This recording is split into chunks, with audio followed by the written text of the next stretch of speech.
Mas Abrang, hidup di lingkungan yang tak percaya Tuhan ini sangat kompleks ya, bagi orang yang memang tidak punya pegangan atau sandaran yang seperti episode selanjutnya, episode kemarin yang kita bahas. Nah, bagaimana seorang bertahan hidup di antara lingkungan yang memang tidak mempercayai Tuhan ya, bahwa adanya Tuhan atau mengimani, mungkin dia percaya Tuhan tapi kayak nggak mengimani Tuhan lah, bahwa Tuhan itu ada dan memiliki kehidupan di lingkungan yang tidak percaya Tuhan maupun di lingkungan yang toksik.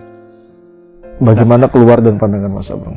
Apa ini yang tidak percaya Tuhan dan dengan yang toksik, apakah itu dianggap sebagai sama kemudian? Tidak percaya Tuhan sama dengan toksik. Ini sudah pada satu angle narasi tertentu. Iya. Karena ada yang belum percaya, tidak percaya Tuhan karena sedang mencari atau dia punya posisi yang lain. Iya. Saya sendiri tidak, dalam tanda petik, tidak pernah mengalami masalah kumpul dengan orang percaya Tuhan atau tidak.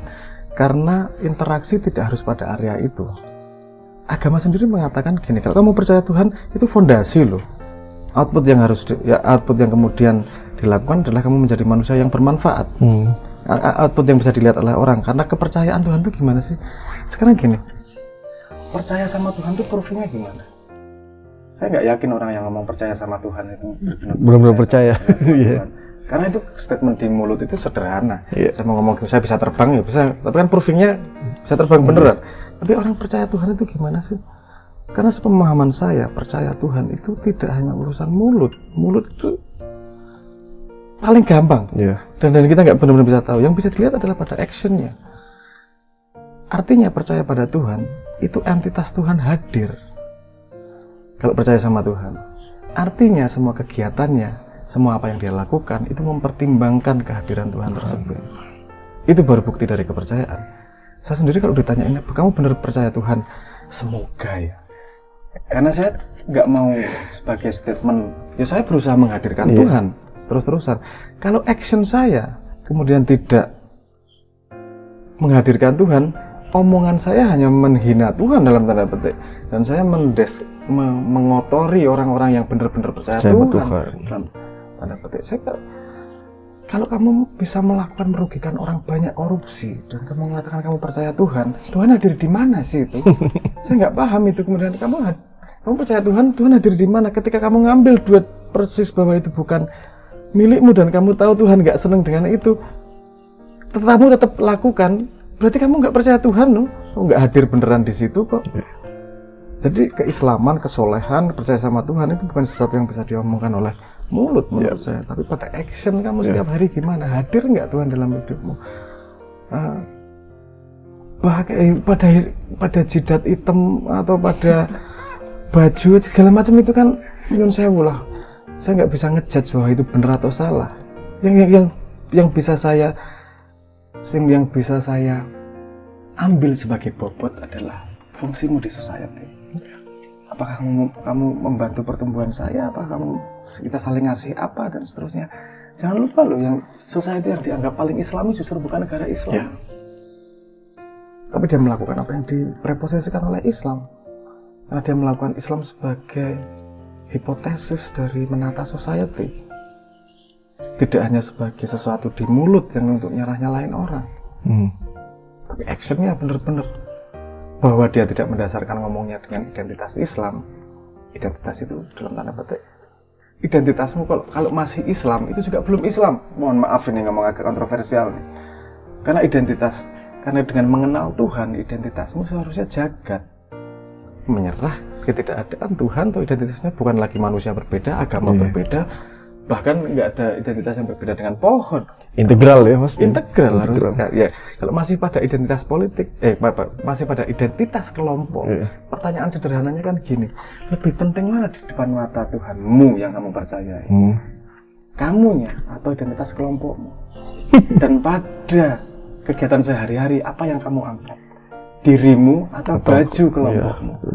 Jangan ngomong Islam kalau kamu masih yang diangkat adalah identitas kelompok. Tuhan sudah jelas ngomong, kamu ketemu Tuhan sendiri nanti, nggak sama kelompokku, bahkan nggak sama keluargamu. Kamu ngaku percaya Tuhan, tapi itu aja nggak disadari. Makanya saya sangat khawatir kalau mau ngomong percaya Tuhan atau tidak. Yang berani saya katakan bahwa saya berusaha sebisa mungkin menghadirkan Tuhan dalam apa yang saya lakukan. Tidak sempurna, pasti. Makanya saya nggak berani malah ngotorin itu. Yang saya bisa lihat adalah, yuk kita bareng-bareng angkat yuk. Kalau misalnya kita belum sempurna sekarang, anak cucu kita mungkin lebih baik. Kalau kamu belum percaya Tuhan misalnya ya, belum percaya Tuhan saat ini sebagai deklarasimu, saya nggak tahu. Kalau perilakumu baik, itu kan bisa saja kamu percaya Tuhan tapi tidak disadari bahwa kamu percaya Tuhan. Kan ada tacit, ada eksplisit itu tadi. Dan kadang-kadang tidak percaya Tuhan, itu bukan urusan Tuhannya. Ini yang perlu disadari. Tapi urusan orang-orang yang merasa pembawa Tuhan ini. Orang merasa punya otoritas terhadap ketuhanan, perilakunya buruk, aku nggak mau perilaku seperti itu. Aku nggak mau ikut identitas seperti kamu, karena aku nggak senang perilakumu. Kalau orang Islam sendiri belum merepresentasikan nilai Islam yang universal, justru kamu tidak berdakwah, justru kamu menjauhkan orang-orang yang pengen kenal Tuhan yang Maha Pengasih, Penyayang dan seterusnya. Kok mengerikan sih Tuhanmu kayak gitu. Kan gitu, jadi ini bisa jadi pembicaraan yang lebih kompleks ini itu. Tapi stake saya seperti itu, bahwa kalau saya berkumpul sama siapapun, yang saya sadari pertama bahwa Tuhan mengizinkan dia hadir. Karena dia ada, dia satu dari sejuta sperma yang ada, dan dia yang dipilih sama Tuhan untuk menjadi manusia. Pasti ada gunanya, pasti Tuhan ada maksudnya.